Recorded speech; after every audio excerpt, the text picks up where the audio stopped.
Shalom, this is Yawanathan. I want to give all praises to the Yahweh Bashem Yahushai. Double honors to the elders. Um, Shouts to the elect and those that keep pushing and keep doing their thing in sincerity.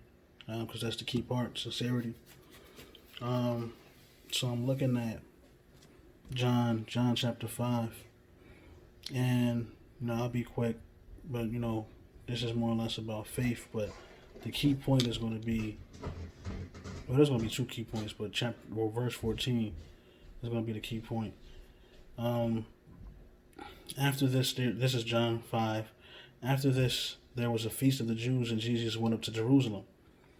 Now there is at Jerusalem by sheep market a pool, which is called in Hebrew tongue Bethesda, Beth East, or is it Bethesda, having 5 porches.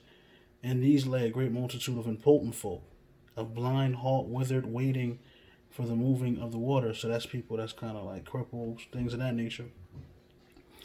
For an angel went down at a certain season into the pool and troubled the water. Whosoever then, first after the troubling of the water, stepped in, was made whole of whatever disease he had. So an angel was healing people. And a certain man was there, which had an infirmity 38 years. So he had the same infirmity for 38 years.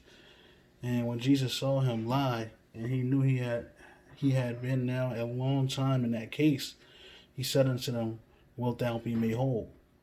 The impotent man answered, Sir, I have no man when the water is troubled to put me into the pool, but while I am coming, another steppeth down before me. Jesus or Yahweh Shah said unto him, Rise, take up thy bed and walk. And immediately the man was made whole, and took up his bed and walked. And on the same day was the Sabbath.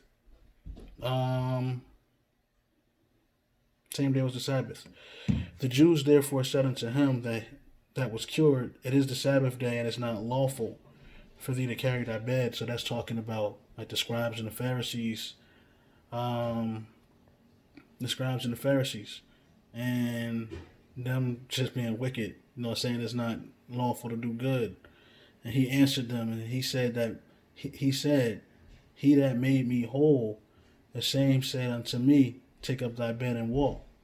Then they asked him, What man is that which said unto thee, Take up thee thy bed and walk?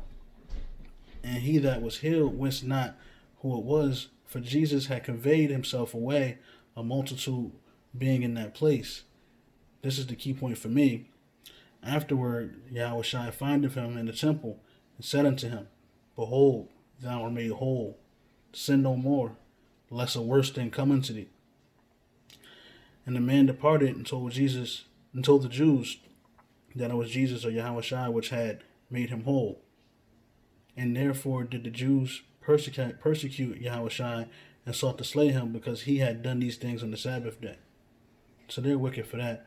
But the main point was, after Yahweh Shai findeth him in the temple, and said unto him, Behold, thou art made whole, sin no more. And that's the key point for me here. And, I always speak from experience first. When you're made whole, when you're given the knowledge, when you're given the wisdom, when you're given an understanding, let's not add on the sin. And I'll be the first to say, I've done it. And we can't do that, because the worst thing will come. And we got to deal with the consequences of what that worst thing may be. But yeah, behold, thou art made whole, sin no more, unless a worse thing come to thee. And then of course Yahweh Shai, just a bad man. He cured him on the Sabbath. He cured him. He told him, just take your bed up and rise. So that's something serious right there. But and also, it is lawful to do good on the Sabbath. But that's a whole nother discussion. And those scribes and Pharisees and those Jews was wrong for that. But for that part, that's all I have. Until next time, Lord willing, Shalom. And all praises to the Yahweh Bashem Yahushua.